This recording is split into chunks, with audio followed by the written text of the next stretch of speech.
नमस्कार. आपण पाहत आहात टोला न्यूज. पत्रकारांनी राजकीय दलाल होण्यापेक्षा लोकशाहीचा गुलाल व्हावे. संतोष कांबळे. वृत्तपत्र आणि पत्रकारिता हा लोकशाहीचा आत्मा आहे. म्हणूनच तो लोकशाहीचा चौथा स्तंभ समजला जातो. परंतु लोकशाही नागवी केली जात असताना न्यूजपेपर आणि चॅनलवाले आपला TRP वाढवण्यात दंग झाले आहेत.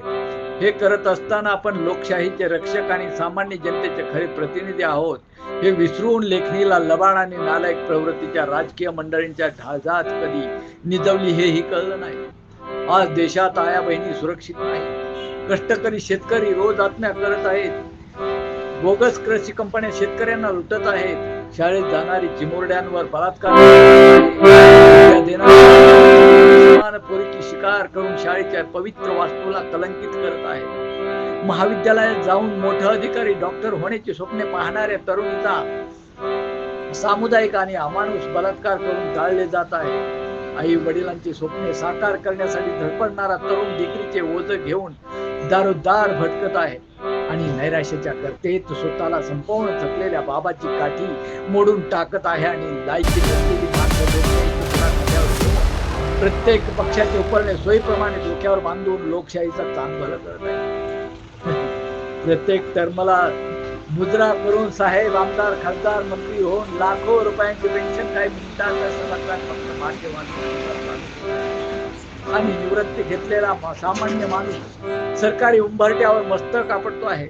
अल्पशिक्षित मंत्री राज्याचं बजेट सादर करून विकासाचे गाजर जनतेच्या तोंडात कोंबून मतदार राजाला फुकटचा शिधा देऊन लाचार करून विक केले जात आहे आणि डिजिटल इंडियाच्या नादात या मातीचा सुसंस्कृत वारसा वेशीवर टांगून या देशातील महानायकांना जातीपातीच्या राजकारणात मलिन केलं जात आहे. एवढे असंख्य प्रश्न या देशात आजही कायम असताना मीडिया अर्थात पत्रकार मंडळी मात्र नेते, मंत्री आणि पुढारी मंडळींच्या अवतीभोवती लेखणीची पावर खिशात घालून नकळत लोकशाहीचा घात करत आहे.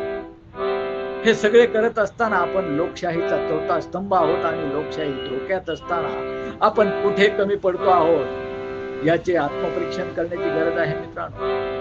आणि लोकशाहीच्या विजयी गुलालाचे खरे मानकरी होण्याऐवजी लेखणीलाच राजकीय ढाळजात झोपून राजकीय दलाल होण्याचं स्वतःला धन्य मानतो आहे आणि हे लोकशाहीसाठी अत्यंत दुर्दैवी आहे. हेच खरे. लेखक संतोष कांबळे, विद्रोही लेखक, उस्मानाबाद. आपण पाहत आहात टोला न्यूज. धन्यवाद.